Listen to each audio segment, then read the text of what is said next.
La resurrección de Jesucristo es el ancla del alma durante las más fuertes tormentas de la vida.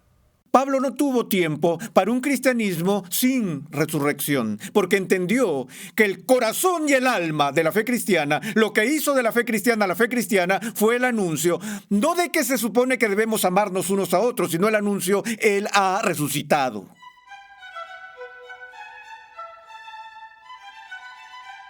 Bienvenidos al 10º episodio en la serie de enseñanza Sorprendido por el Sufrimiento.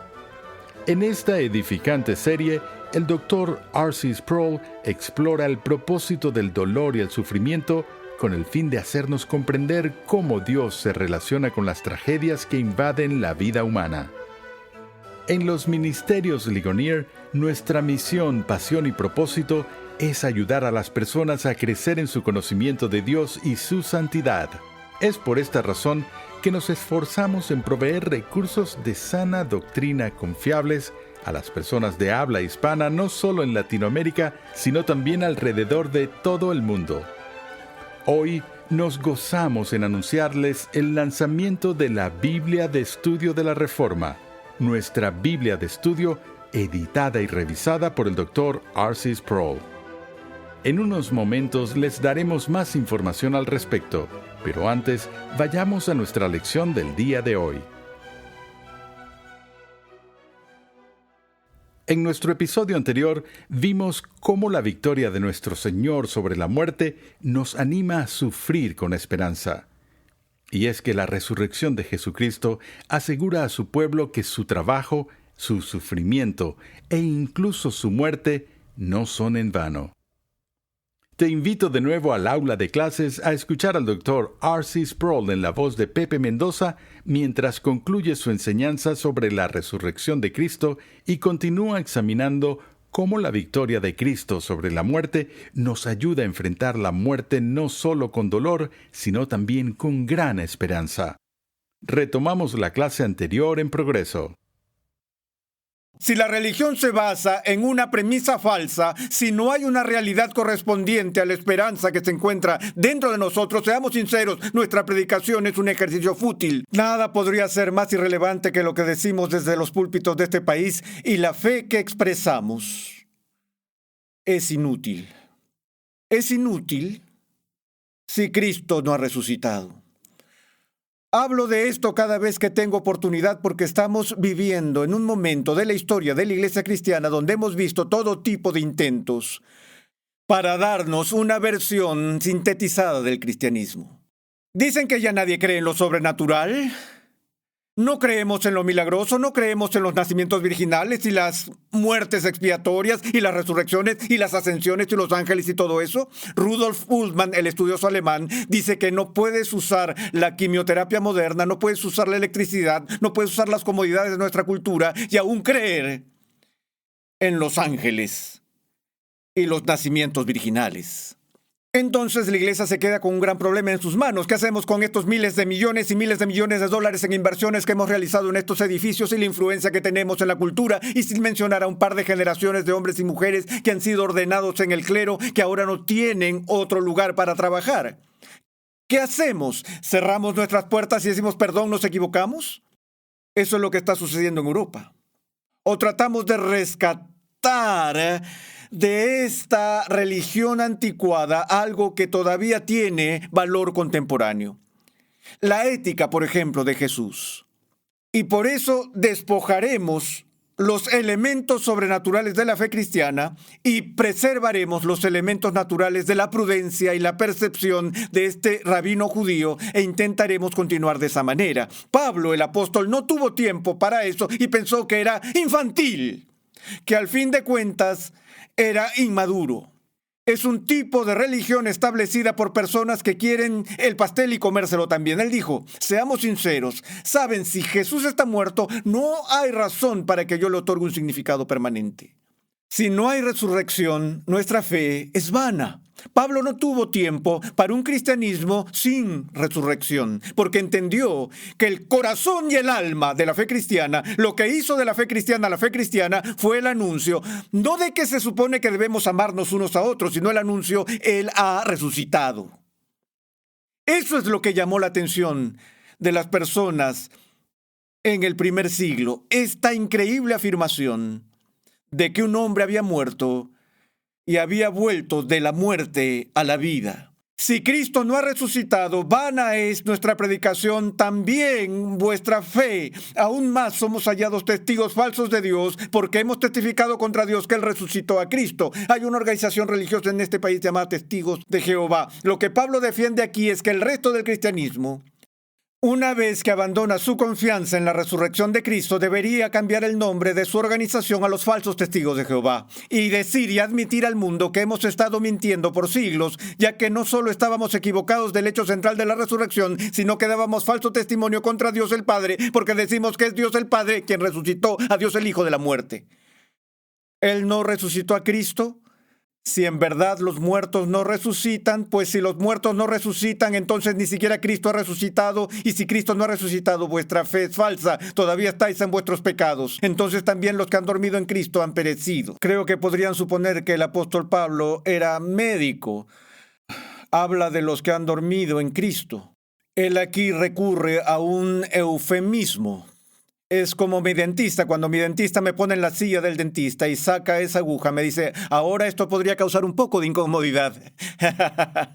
Yo sé que va a doler, pero él usa todos esos eufemismos. Los que han dormido en Cristo, eso es, todos ustedes que han tenido seres queridos que han muerto, que están muertos. Pablo está diciendo que no tienes motivos para esperar que los vuelvas a ver. ¿Saben? Cuando mi padre murió, yo tenía 17 años.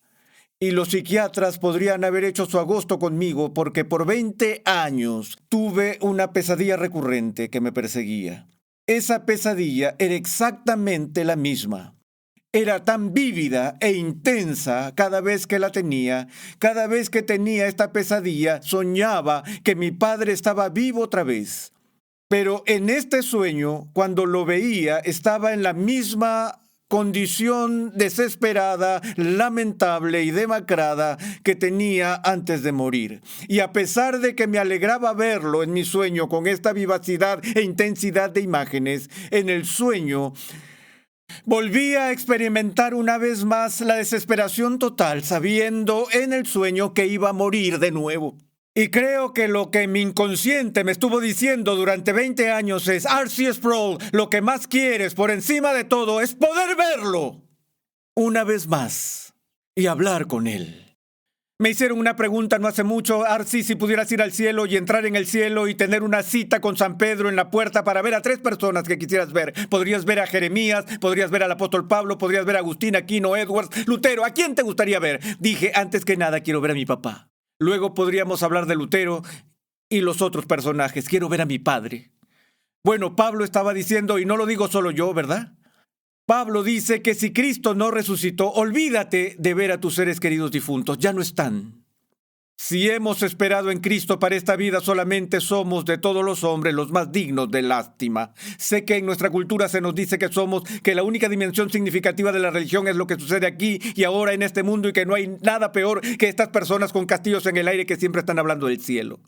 Si no puedo tener mi castillo en el cielo, damas y caballeros, no lo quiero aquí. Porque lo que dice el apóstol Pablo es que si todo lo que tenemos es una experiencia religiosa y una esperanza religiosa que está confinada y restringida a este mundo, entonces somos, de todas las personas en este mundo, los más dignos de lástima.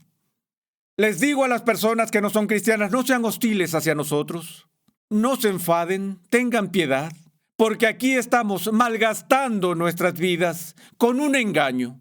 Como Pablo continúa, si Cristo no resucitó, entonces comamos y bebamos y seamos felices, porque mañana moriremos. Seamos desenfrenados, hedonistas.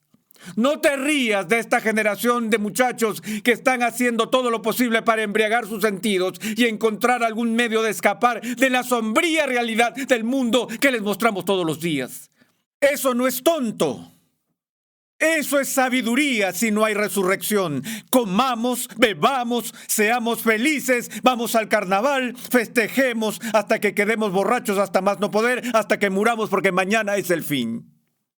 El filósofo alemán Immanuel Kant concibió uno de los argumentos más importantes para la vida después de la muerte en una forma intrincada y filosófica de razonamiento práctico, en el que Kant dice, en pocas palabras, que solo hay que creer en la vida después de la muerte, porque si no lo haces, no hay una base definitiva para la justicia, y si no hay base definitiva para la justicia, no hay base definitiva para la ética, y si no hay base definitiva para la ética, toda la vida se convierte en un asunto de preferencias y la sociedad se vuelve inevitablemente imposible. Porque en última instancia es la preferencia de aquel que tiene más poder el que controlará tu destino. Y luego Kant afirma que como una necesidad práctica nosotros simplemente tenemos que creer en Dios y solo tenemos que creer en la vida después de la muerte, porque sin esa vida nada tiene sentido. Dostoyevsky lo dijo así, de esta manera: si no hay Dios, todas las cosas están permitidas, y si todas las cosas están permitidas, entonces no existe lo correcto o incorrecto. Entonces la vida es una broma cósmica. Quiero que entiendan que cuando Dostoyevsky habla así y Immanuel Kant habla de esa manera, lo que están haciendo es esto. Están diciendo, hey, propósitos prácticos. Es mejor que creas en Cristo, porque si no lo haces, las opciones son tan sombrías que la vida se vuelve intolerable. Pero un filósofo sobrio miraría ese argumento y diría, oye, espera un minuto, como Nietzsche lo hizo. Ese es el problema. Estamos convencidos de que la vida no tiene sentido.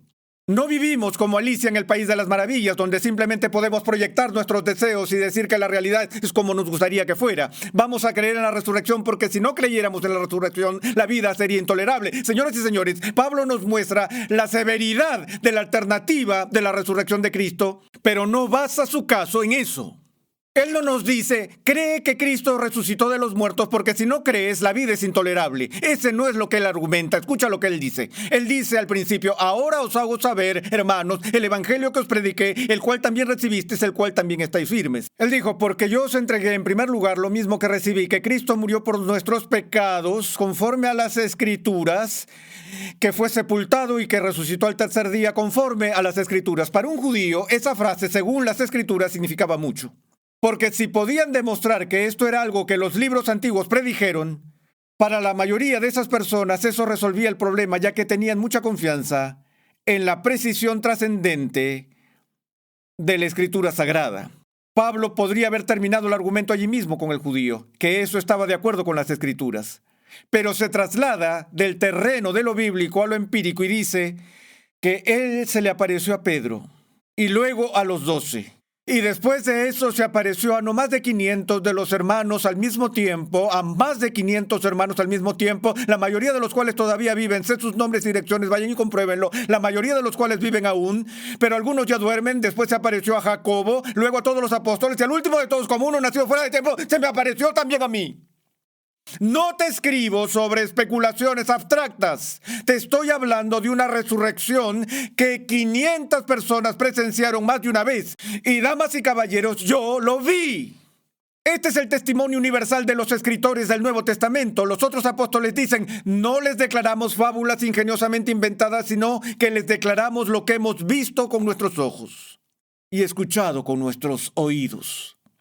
Y lo que cada uno de los discípulos vio, palpó, escuchó y dio su vida, era por la victoria de un hombre sobre la muerte, la cual el Nuevo Testamento declara que no fue un incidente aislado, sino que esto fue el pago inicial por la raza humana, que este es el primogénito de muchos hermanos, que esto representa una victoria cósmica sobre el enemigo supremo de nuestra humanidad. De modo que la conclusión a la que llega el apóstol en el capítulo 15 es fantástica. Él dice, por tanto, y usted sabe lo que esa palabra por tanto indica, que se acerca a la conclusión. Por tanto, mis amados hermanos, estad firmes, constantes, abundando siempre en la obra del Señor, sabiendo que vuestro trabajo en el Señor, que tu trabajo en el Señor no es en vano. Es la resurrección de Cristo, y lo que esto significa es que ninguna cantidad de sufrimiento, ninguna cantidad de dolor, ninguna cantidad de tristeza, ninguna cantidad de soledad, ninguna cantidad de aparente desesperanza puede ser el fin, porque Cristo ha resucitado. Entonces mi sufrimiento no es en vano.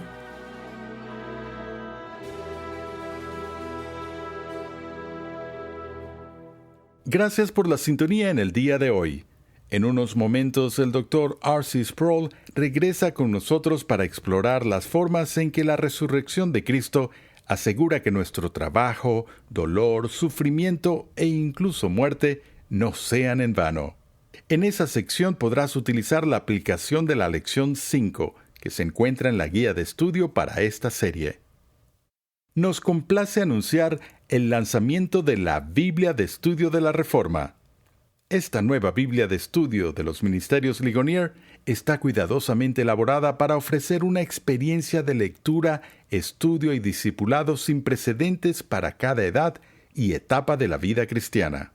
La Biblia de Estudio de la Reforma cuenta con más de 1,000,000 de palabras de notas teológicas y artículos temáticos de 75 distinguidos pastores y teólogos de alrededor del mundo, liderados por el Dr. R.C. Sproul. Además, traducciones originales de confesiones y credos históricos de 2000 años de historia de la Iglesia. La Biblia de Estudio de la Reforma enfatiza la necesidad de que la gracia de Dios nos saque de las tinieblas y nos conduzca a la luz de las Escrituras. Visita la página web bibliadeestudiodelareforma.com para que puedas obtener toda la información referente a las características únicas de esta Biblia, descargar una muestra gratuita de las herramientas de estudio que incluye y conocer sobre la disponibilidad de la misma en tu país. Una vez más, la página web es bibliadeestudiodelareforma.com. Te agradecemos una vez más la sintonía en el día de hoy. Renovando tu mente es posible gracias al generoso apoyo en oración y financiero de cristianos alrededor del mundo. Para hacer tu donación, por favor visita nuestra página web renovandotumente.org. Ahora regresemos al salón de clases con el Dr. R.C. Sproul en la voz de Pepe Mendoza mientras concluye la lección del día de hoy. Para esta parte puedes utilizar la aplicación de la lección 5 que se encuentra en la guía de estudio de esta serie. Una de las preguntas de concurso que escuchamos con frecuencia es la pregunta: ¿cuál es el versículo más corto de la Biblia? Estoy seguro de que algunos saben que la respuesta a esa pregunta está en el Evangelio de Juan. El versículo que es el versículo más corto de la Biblia es un versículo que solo tiene 2 palabras: Jesús lloró. Ahora, la pregunta que tengo es esta: ¿cuál fue la circunstancia que provocó el llanto de Jesús? ¿Por qué dice la Biblia que Jesús lloró? Si miras ese texto en el Nuevo Testamento, verás que la razón de las lágrimas de Jesús fue la muerte de su querido amigo Lázaro.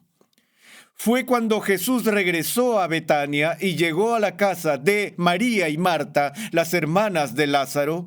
Jesús supo del fallecimiento de su hermano. Ustedes recuerdan cómo las hermanas estaban tan angustiadas y molestas que se acercaron a Jesús y le dijeron: si hubieras llegado antes, podrías haber evitado esto.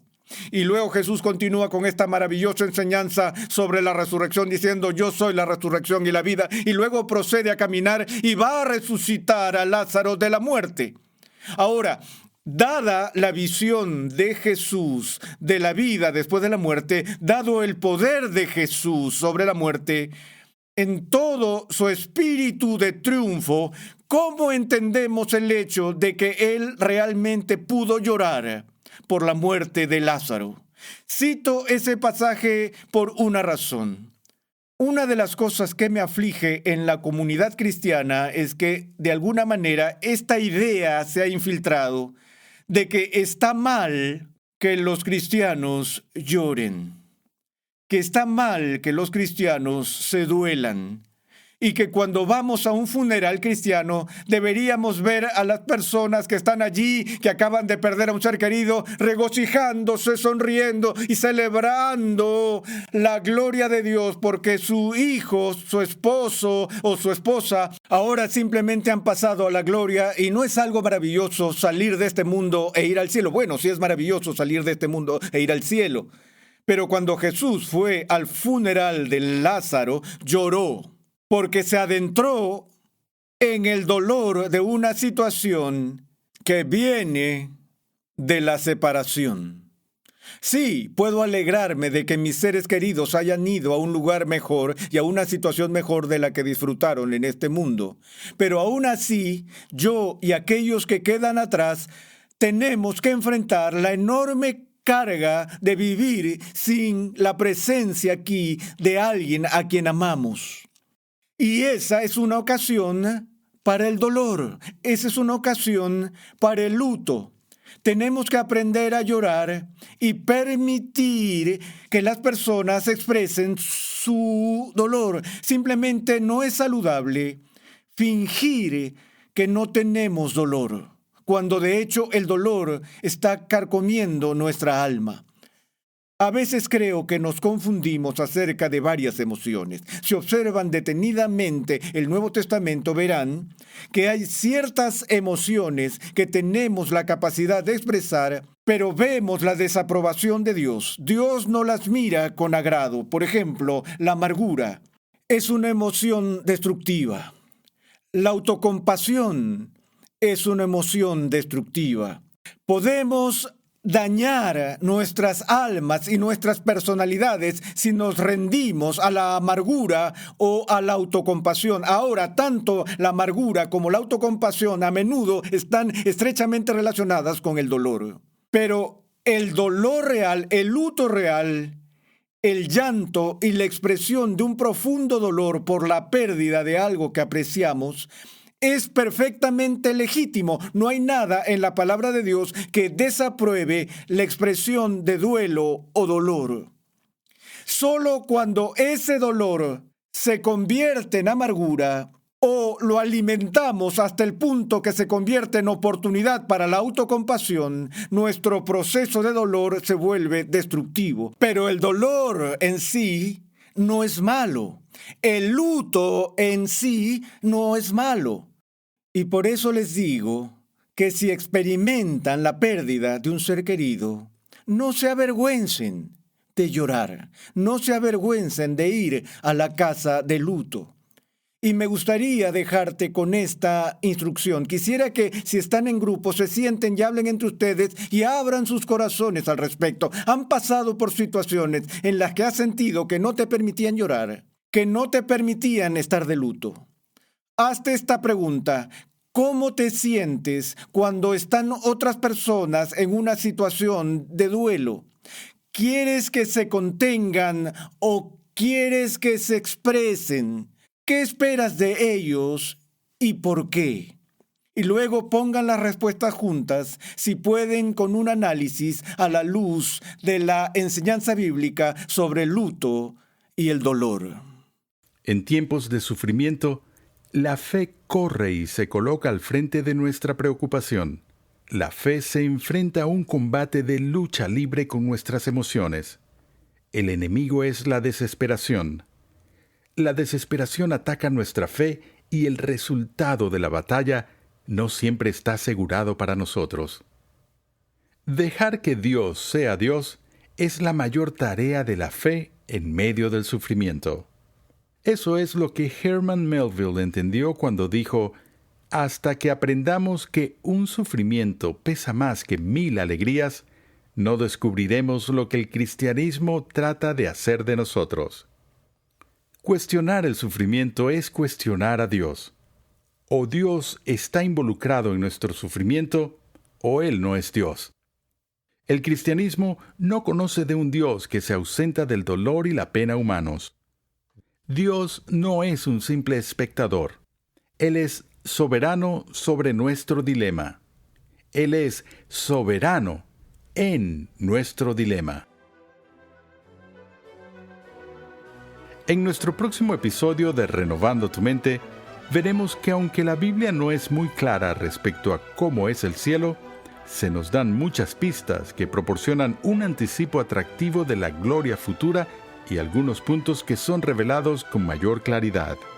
Acompáñanos en nuestro siguiente episodio mientras R.C. Sproul examina las descripciones bíblicas de nuestro próximo mundo. Renovando tu Mente es una producción de los Ministerios Ligonier, la confraternidad de enseñanza del Dr. R.C. Sproul. Nuestra misión, pasión y propósito es ayudar a las personas a crecer en su conocimiento de Dios y su santidad. Suscríbete a nuestro canal en YouTube, Ligonier Español, para que puedas disfrutar de todo el material de enseñanza que estamos produciendo completamente gratis y en español. Además, te invitamos a seguirnos en las redes sociales y a compartir nuestras publicaciones con tus familiares y amigos.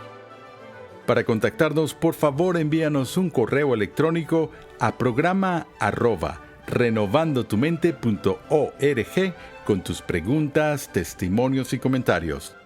Visita nuestra página web renovandotumente.org, donde podrás descargar gratuitamente la guía de estudio de la serie de hoy y además encontrarás una amplia variedad de recursos tales como clases, artículos y contenido multimedia con la finalidad de cumplir con nuestra misión de proclamar, enseñar y defender la santidad de Dios en toda su plenitud a tantas personas como sea posible. Sintonízanos nuevamente en esta misma emisora y en este mismo horario y únete a nuestra comunidad virtual en las redes sociales.